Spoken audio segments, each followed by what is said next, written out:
Good morning dear student.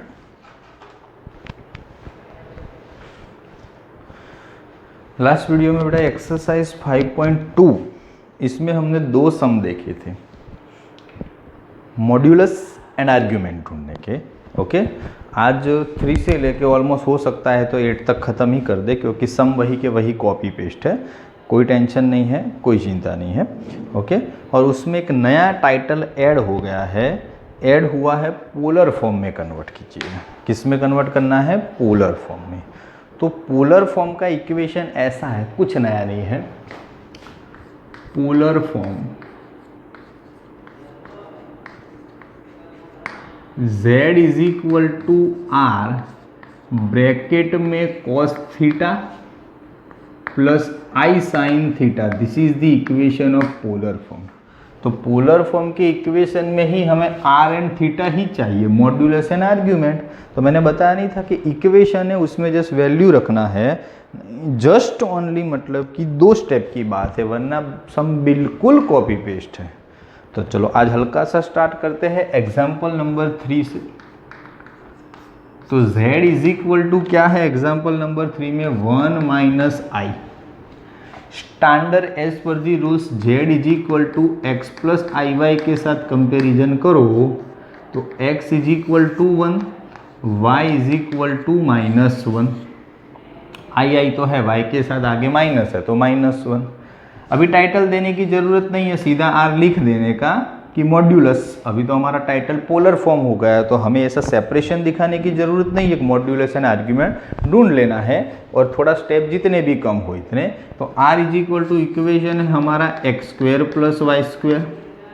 तो 1 का square 1 minus 1 का square 1, that means √2। r is equal to क्या मिला? √2। चलो as per the rules regulation अब एंगल पे जाना है। तो एंगल के 2 equation, x is equal to R cos theta and y is equal to R sine theta. x क्या है? x is equal to 1, r है √2 एंड कॉस थीटा।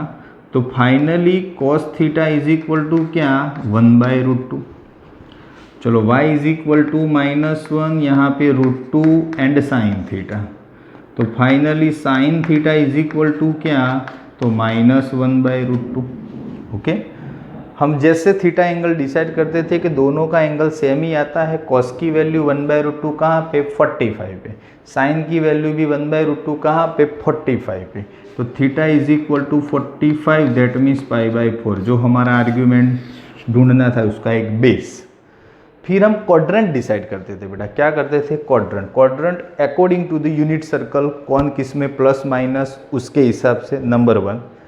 दूसरा, अगर ऐसा ना करना हो तो दूसरा भी एक ऑप्शन है, आज आपको सिखाता हूँ। ऐसे ही तुम्हारा जो लाइन डायग्राम होता है ना, इससे भी डिसाइड हो, जैसे एक्स वाई से। एक्स पॉजिटिव, यहाँ पे पॉजिटिव नेगेटिव, पॉजिटिव नेगेटिव, ये तुम्हारी एक्स अक्ष है, ये तुम्हारी वाई एक्सिस है।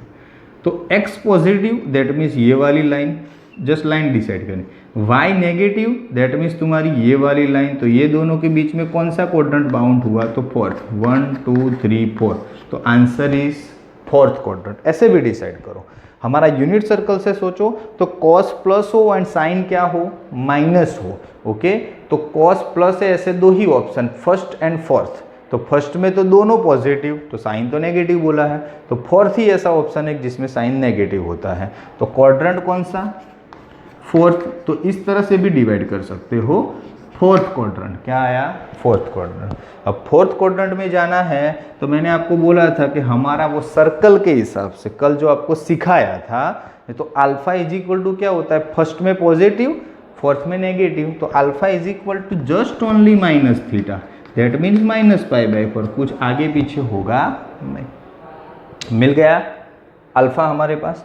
तो नाउ क्या करना है? हमें पोलर फॉर्म करना है। ओके, क्या करना है? Polar form. तो पोलर फॉर्म क्या है?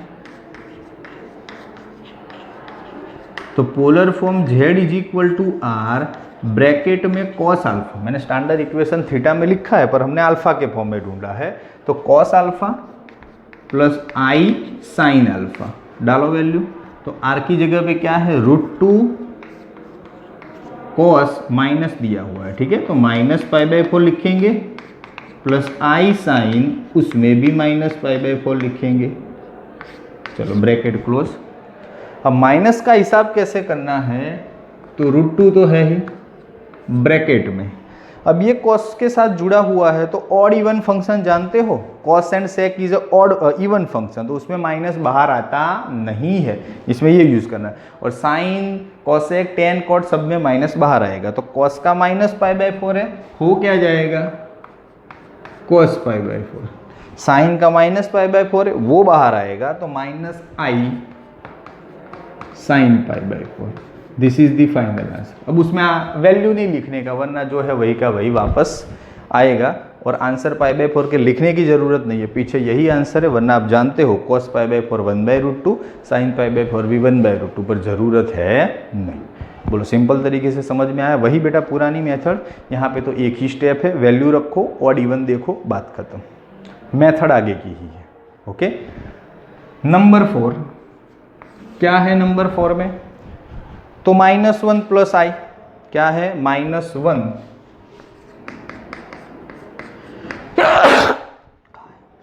-1 प्लस आई, डिट्टू कॉपी 3। यहाँ पे 1 माइनस आई है, यहाँ पे -1 प्लस आई है, सीधी बात है। तो z = x plus i Y. Okay, बताओ x = क्या? -1, y = क्या? 1। तो r = में x² प्लस y², वही की वही बात आएगी। -1 का स्क्वायर 1, ये भी 1, तो आंसर क्या मिला? √2। इधर भी √2 मिला, इधर √2, पर यहाँ पे चेंज हो जाएगा, यहाँ पे cos माइनस आएगा और साइन क्या आएगा? प्लस, क्योंकि x वाला माइनस है, y वाला प्लस। तो ये माइनस, ये प्लस, तो साइन प्लस हो और cos माइनस हो, ऐसा कौन सा क्वाड्रेंट? सेकंड। कौन सा क्वाड्रेंट? सेकंड। ओके, थीटा तो आपको π/4 ही मिलेगा। सेकंड में चले गए तो अल्फा का इक्वेशन आपके पास क्या बन जाएगा? Pi minus theta. क्या बनेगा? Pi minus theta. तो पाई माइनस π/4, आंसर हो जाएगा 3π/4। डाल दो, कॉस में माइनस, या 3π/4, तो वैसे ही ये कोई माइनस का प्रॉब्लम नहीं, क्योंकि माइनस π/4 नहीं आएगा, आपके पास 3π/4 प्लस आएगा, तो इधर भी प्रॉब्लम नहीं, इधर भी प्रॉब्लम नहीं। यहाँ से बेटा आप होमवर्क में देखोगे, थोड़ा समझ रहे हो ना, बहुत इजी है, अच्छे से समझ में आ जाए ऐसा है, घबराने की बिल्कुल ज़रूरत नहीं। सेम वही अगेन एक कॉपी आता है, वो भी आपको होमवर्क में करना है। नंबर 5, z = दोनों -1 माइनस आई, तो x भी माइनस, y भी माइनस। ओके, तो ये भी आप होमवर्क में ट्राई करोगे, क्योंकि पैटर्न कुछ नहीं है, सेम है। हाँ, चेंजेस आता है नंबर 6 में, वो मैं कराता हूँ आपको। नंबर 6 में थोड़ा बहुत चेंजेस है, वो देखते हैं। तो 6 में है ओनली -3, आई वाला तो टर्म ही नहीं है, तो लिखो तो सही 0i, कुछ ना कुछ तो होना चाहिए, कुछ भी जो मिसिंग हो तो उसको 0i के फॉर्म में लिख दो, बाकी और कोई ज़्यादा चेंजेस नहीं है। कंपैरिजन करो, अब डायरेक्ट लिख सकते तो भी लिख सकते हो, x = -3 and y = 0। x plus i Y है, y आई वाला होगा और x है वो रियल पार्ट होगा। चलो बात हमारी r की आई, तो r = में x² प्लस y², तो -3 का स्क्वायर 9, 0 का 0, तो अल्टीमेटली आंसर 3, r खत्म। वही दो हमारे पास बातें हैं, x = r cos theta, y = r sin theta. तो डालो x की वैल्यू क्या है? x = -3 है, -3, r क्या है? अरे सॉरी, x हाँ r क्या है? 3, तो 3 cos थीटा, 3 कैंसल, तो फाइनली cos थीटा = -1। चलो ठीक है, y की जगह पे क्या है बेटा? 0, 3 cos थीटा, पर 0 के नीचे 3 जाएगा, सॉरी साइन थीटा, तो साइन थीटा = 0 आया। अभी 0 कहाँ पे सेट करने का? ओके, चलो कॉस की वैल्यू माइनस साइन की 0 थोड़ा कॉम्प्लिकेटेड है, पर मैं इजी बना देता हूँ according to the line diagram. पहले तो क्वाड्रेंट डिसाइड करना है, तो साइन और कॉस से क्वाड्रेंट डिसाइड करना, 0 वाला थोड़ा कॉम्प्लिकेटेड है। अगर π/2, पाई 3π/2 होता तो मजा आती, तो कोई बात नहीं, हमारे पास ये ऑप्शन है। x की वैल्यू माइनस, तो दैट मीन्स ये लाइन आई, यस और नो? y की वैल्यू 0, x की वैल्यू क्या है -3 एंड y की वैल्यू क्या बोल रहे हैं 0 है, g क्या है 0। ओके, तो y की वैल्यू 0 कहाँ पर आएगी? जो मतलब कि हमको कुछ भी फॉर्म में मतलब कि दिया नहीं है, तो किस तरह से मतलब कि उसमें हम y की वैल्यू को 0 के फॉर्म में सेट करना है। 0 दैट मीन्स कौन सी एक्सिस पे रखना है वो।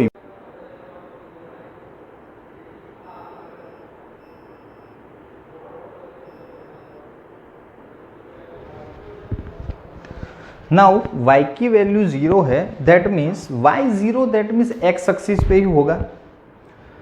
0 साइन आ रही है, that means x is equal to -3 ये वाली लाइन, और y इज इक्वल टू 0 भी x एक्सिस पे ही होगा ना।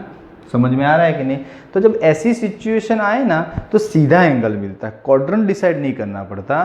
तो देख लो कि यहाँ पे मतलब कि यहाँ पे 0, यहाँ पे π/2, यहाँ पे पाई, तो सीधा डिसाइड हो गया हमारा अल्फा इज इक्वल टू पाई। सीधा आर्ग्यूमेंट, कोई इक्वेशन की जरूरत नहीं, एक्सिस पे आया ना।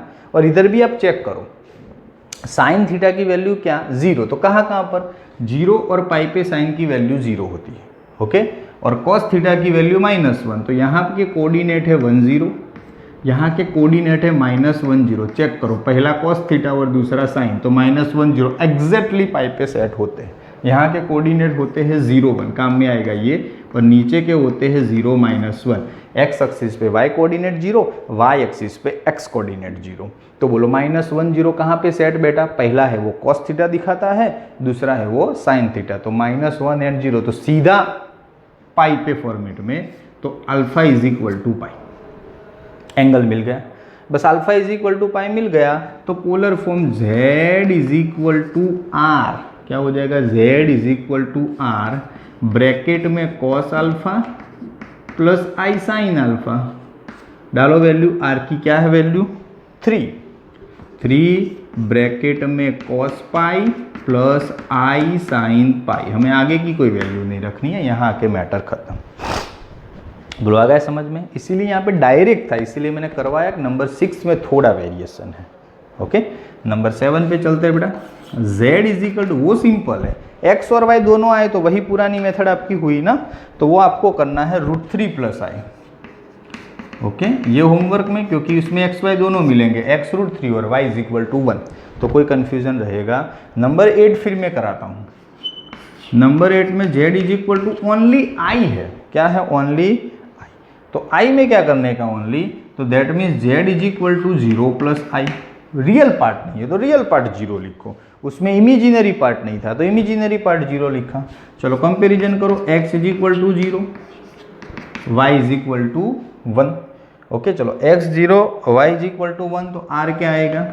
अंडर रूट में 0 का स्क्वायर 0, 1 का स्क्वायर 1, फाइनली आंसर 1 है। ओके, चलो x is equal to r cos theta, y is equal to r sine theta. अपनी अपनी वैल्यू डालो, तो x की क्या है 0, तो 0 is equal to, okay, x की 0 and r is equal to 1 cos theta. तो इसमें मेरे को वैल्यू चाहिए cos थीटा की, तो 0/1 that means 0। y is equal to क्या है 1, r इज इक्वल टू भी 1 इंटू साइन थीटा, तो ऑल ओवर साइन थीटा की वैल्यू क्या चाहिए 1, cos थीटा की 0, साइन थीटा की 1। देखो 0 आए ना तो सीधा यहाँ पे कौन से कोऑर्डिनेट 0 1 है, पहले 0 1 कोऑर्डिनेट वाला ये, पहला cos थीटा 0, दूसरा साइन थीटा 1। तो बताओ एंगल कौन सा सेट होगा? अल्फा इज इक्वल टू π/2, सीधा एंगल, कुछ कंफ्यूजन नहीं। और polar form z is equal to r bracket में cos alpha plus i sine alpha, r is equal to value है 1, तो 1 लिखो ना लिखो कोई फर्क नहीं पड़ता, cos π/2 i sine π/2, just only value रख दो, cos π/2 plus i sine π/2, this is the answer. बहुत इजी है, रियल पार्ट और इमेजिनरी पार्ट ना दो तो आपको सीधा एंगल मिलता है, आर्ग्यूमेंट ढूंढने की जरूरत ही नहीं है। ओके, आप तो ये ना करो ना r cos थीटा और r साइन थीटा, तो भी चले, यहाँ से भी डिसाइड हो जाए। x इज इक्वल टू 0 और y इज इक्वल टू 1, तो y पॉजिटिव कहाँ पे, इधर, और उसी x पे x0 मिलता है, तो एग्जैक्टली π/2 मिल ही जाए, तो x r cos theta and r sin theta करने की ज़रूरत है नहीं, पर थोड़ा ज़्यादा क्लियरिफिकेशन के लिए, थोड़ा ज़्यादा समझने के लिए ये भी करते हैं, वरना ज़रूरत है नहीं। बोलो आ गया अच्छे से समझ में, क्लियर, कोई डाउट नहीं? ओके, अच्छे से आपको पता भी चल जाएगा और कोई प्रॉब्लम पड़ेगा नहीं। इसी के साथ बेटा एक्सरसाइज 5.2 खत्म, इतने ही सम थे। ओके, टोटल 8 सम थे, नंबर 3 से लेके 8 आज 6 के 6 सब खत्म कर दिए। मैंने कॉमन एक्स वाई वाला से भी सिखाया, फिर आपको नंबर 4 से जो सेम एक्स वाई वाले थे 2-3 होमवर्क में दिए हैं, फिर रियल पार्ट और इमेजिनरी पार्ट वाले सिंगल सिंगल थे वो दोनों कराए, इसीलिए थोड़ा स्पीड में भी काम हुआ और ये भी खत्म हो गए। बोलो क्लियर? ओके, तो आज के लिए इतना रखते हैं बेटा, कल नई एक्सरसाइज के साथ नए एग्जाम्पल के साथ आगे बढ़ेंगे, वो भी इजी है 5.3, ज़्यादा टाइम लगेगा नहीं। ओके, बट आज के लिए इतना रखते हैं तो ज़्यादा कन्फ्यूज़न ना हो और अच्छे से समझ में आ जाए। Thank you.